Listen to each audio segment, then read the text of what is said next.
दोस्तों नमस्कार, स्वागत है आपका बड़ी खबर बड़े खुलासे में। दोस्तों, भारतीय जनता पार्टी के सांसद और बड़े नेता सुधांशु त्रिवेदी ने वेनेजुएला की घटना पर एक प्रेस कॉन्फ्रेंस करते हुए ये आशंका जाहिर की है कि राहुल गांधी भी सबसे ज्यादा विदेश यात्रा के दौरान देश विरोधी ताकतों से मिलते हैं, उनके साथ मीटिंग करते हैं, उनके साथ फोटो वायरल होते हैं। तो क्या राहुल गांधी देश विरोधी ताकतों से जब मिलते हैं तो वो भी कहीं ऐसा तो नहीं कि भारत के विरुद्ध कोई षड्यंत्र रच रहे हों? यह आशंका जाहिर सुधांशु त्रिवेदी ने की है और इस सुधांशु त्रिवेदी ने एक टीवी प्रोग्राम में भी ये कहा है कि राहुल गांधी की विदेश यात्राओं को हल्के में नहीं लेना चाहिए। अब इस बयान के बाद पूरी कांग्रेस खटगरे में है और सुधांशु त्रिवेदी ने बाकायदा कांग्रेसियों से सवाल किया है कि जहां भारत के अंदर कांग्रेस की जिन राज्यों में सरकार है वहां की सरकार भी उनको अपने कॉलेज में और डिग्री कॉलेजों में वहां लेक्चर के लिए नहीं बुलाती है। दूसरी तरफ वो विदेशों में कई सारे विश्वविद्यालयों में अचानक से लेक्चर देने चले जाते हैं। तो आखिरकार जवाब दें कि वो करने क्या जाते हैं। सुनिए सुधांशु त्रिवेदी ने जो सवाल उठाए हैं। उन्होंने बाकायदा सुधांशु त्रिवेदी ने ये सवाल उठाते हुए कहा कि भारत के इतिहास में सर्वाधिक विदेश यात्रा करने वाले नेता प्रतिपक्ष राहुल गांधी जी अपनी विदेश यात्राओं में भारत के विरुद्ध जिस तरह का जहर उगलते हैं वो मलेशिया, कोलंबिया, जर्मनी के बाद वियतनाम फिर से गए हैं, इस पर सवाल खड़ा किया है। सुनिए क्या कहा।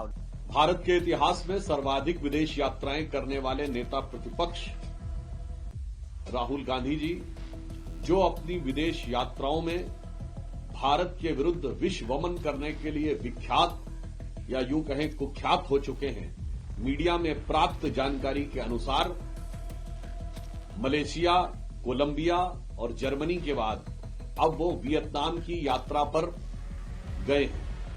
यद्यपि वास्तविकता क्या है वो तो जिस स्थान पर उनका आविर्भाव होगा या वो प्रकट होंगे तब समझ में आएगा कि वो विदेश में कहां पर गए हुए। परंतु जैसा कि पूर्व में अनेक संदिग्ध भारत विरोधी व्यक्तियों और नेताओं के साथ उनकी भेंट और अनेक भारत विरोधी बयानों की तरह एक बार फिर देश को उनकी इस विदेश यात्रा में किसी न किसी भारत विरोधी व्यक्ति का मेहमान बनते हुए और भारत विरोधी बयान देते हुए देखने का निश्चित रूप से अवसर मिलेगा। मैं कांग्रेस पार्टी से पूछना चाहता हूं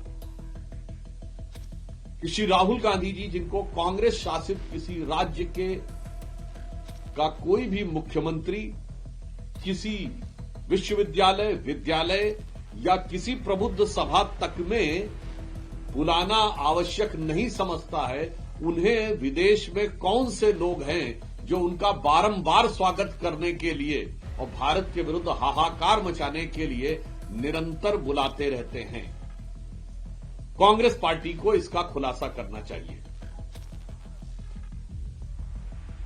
और आज एक और अन्य घटना, कांग्रेस पार्टी द्वारा आयोजित प्रेस कॉन्फ्रेंस में जैसे ही पत्रकारों ने बांग्लादेश में हिंदुओं के विरुद्ध हो रहे गंभीर अत्याचार का प्रश्न पूछा तो कांग्रेस के नेता श्री केसी वेणुगोपाल और श्री जयराम रमेश जिस तरीके से उठकर खड़े होकर भागने लगे, उसे देखकर ध्यान आता है ये वही पार्टी है जिसको गाजा के बारे में इतना ज्यादा अगाध स्नेह उमड़ पड़ता है कि जैसे डायरेक्ट करंट की तरह वो चिपक जाते हैं। दो करंट होते हैं, डीसी और AC, direct current and alternating current. DC चिपका लेती है और एसी झटका देती है। तो जिन लोगों को गाजा की बात सुनकर डीसी करंट की तरह वो चिपक जाया करते थे माइक के ऊपर, वो बांग्लादेशी हिंदुओं के अत्याचार की बात सुनकर एसी करंट की झटके की तरह उछलकर अलग हो गए। मुझे लगता है ये कांग्रेस के मन के अंदर की छुपी हुई हिंदुओं के प्रति अपमान, तिरस्कार और वैमनस्य के भाव का एक बहुत दुखद प्रमाण है जो आज की प्रेस कॉन्फ्रेंस में दिखा। सुना आपने, ये सुधांशु त्रिवेदी जी का सवाल नहीं है, ये पूरा देश जानना चाह रहा है कि आखिरकार राहुल गांधी लगातार विदेशी यात्राएं इतनी करते हैं कि आप सोचिए कि वो साल में 365 दिन में 200 दिन बाहर रहते हैं, और वो भी ऐसे लोगों में, खास तौर पर आप देखिए जो फोटोएं वायरल हुई हैं उनमें जॉर्ज सोरोस, जो भारत की सत्ता को हमेशा उखाड़ फेंकने के लिए कहता है मेरे पास खरबों डॉलर हैं, वो रिजीम चेंज करने के लिए कुख्यात है, ऐसे ही व्यक्ति या उसी के दलों के व्यक्तियों से राहुल गांधी का मिलना कहीं ना कहीं देश के लिए खतरनाक है। दूसरे एक प्रोग्राम में, आईएनएस मीडिया के प्रोग्राम में, सुधांशु त्रिवेदी ने यह कहा कि राहुल गांधी के विदेश दौरे को हल्के में नहीं लेना चाहिए, भारत को अस्थिर करने का खतरनाक षड्यंत्र चल रहा है, विपक्ष के कई नेता जाने अनजाने में षड्यंत्र का हिस्सा बन रहे हैं, ये कहा। और उन्होंने नाम बगैर लिए राहुल गांधी के ये कहा कि मैं ऐसे नेता पर ये सवाल उठा रहा हूं, चिंता का विषय है विदेश यात्रा।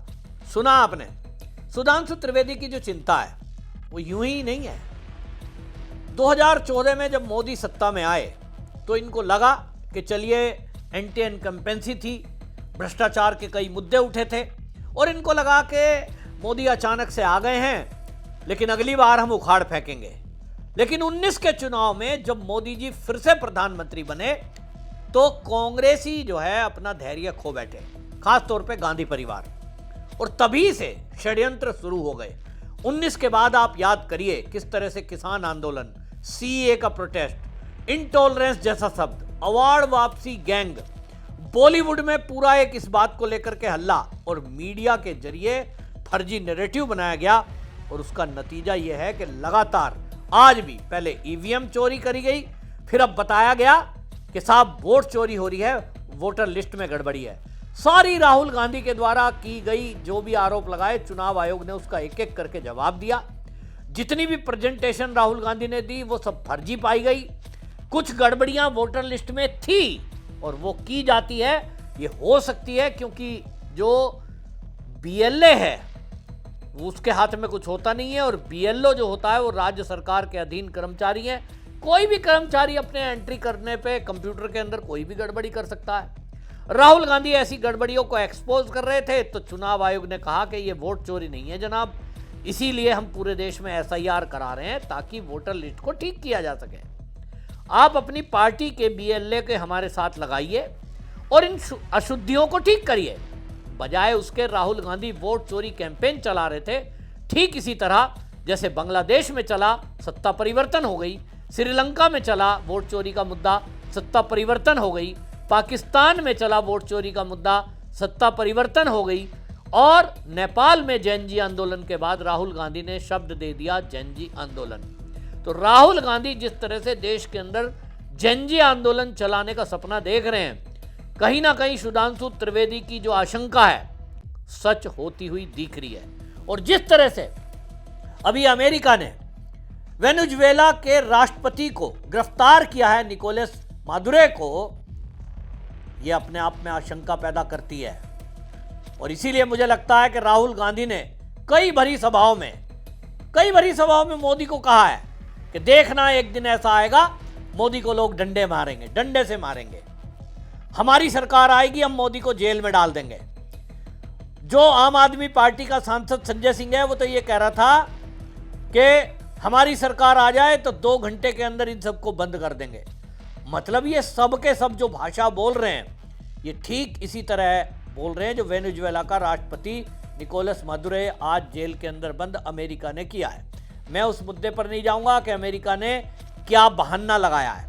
वो कहते हैं साहब ड्रग चल रही थी, कुछ भी हो रहा था, लेकिन क्या किसी दूसरे देश को दूसरे देश में हस्तक्षेप करने का अधिकार है? उत्तर है नहीं। अमेरिका के राष्ट्रपति ने जिस तरह से आदेश दिए और उसके बाद जो एक्शन हुआ है उसमें अब आप देखिए वो चीजें सामने आ रही हैं। अमेरिका के राष्ट्रपति साफ साफ बोल रहे हैं कि हम देश को तब तक चलाएंगे जब तक हम एक सुरक्षित, सही और समझदारी भरा ट्रांजिशन नहीं कर लेते।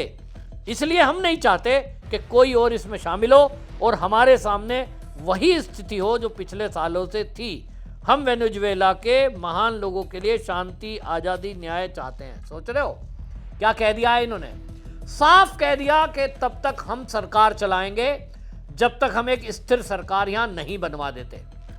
तो इसका मतलब सरकार बनने के बाद भी जो राष्ट्रपति बनेगा वो अमेरिका की कठपुतली होगा। और ऐसे ही सरकार देश की आजादी के बाद से भारत में चलती रही है कि अमेरिका जो चाहता था वो यहां जो सत्ता में थे उनसे कराता था। याद करिए, मोदी सरकार आई तो बजट पेश करने का समय बदला गया। पहले रात को प्रस्तुत होता था और मोदी जी ने इसका खुलासा किया था। क्यों होता था? क्योंकि अमेरिका में जब यहां रात होगी तो अमेरिका में दिन होगा, अमेरिका के लोग ठीक से देख पाएं। बल्कि यह कहा जाता था कि हमारा जो बजट है बनता ही अमेरिका की सलाह पर था, उसको जो लाभ हो सकती हैं वैसी योजनाएं लागू की जाती थी। मोदी जी आ गए तो चीजें बदल गईं, और चीजें बदल गईं तो अब बजट भी मार्च के बजाय दिसंबर में पेश होता है, मार्च में नहीं होता है। अपने तरीके से भारत जी रहा है, अपने फैसले खुद कर रहा है, तो अमेरिका को चिढ़ लगना लाजमी है।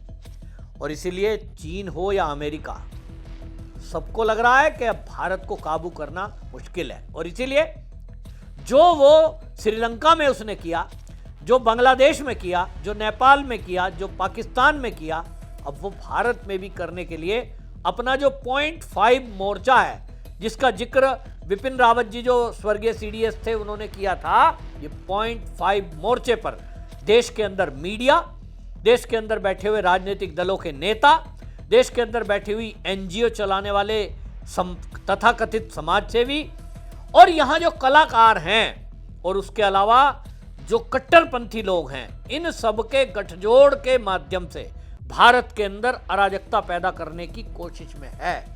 अमेरिका की कठपुतली राहुल गांधी है कि नहीं, मैं इसके बारे में कुछ नहीं बोलूंगा। सुधांशु त्रिवेदी ने भी उनके बारे में नाम नहीं लिया है, लेकिन विदेशी यात्राएं जरूर राहुल गांधी की शंका के घेरे में है।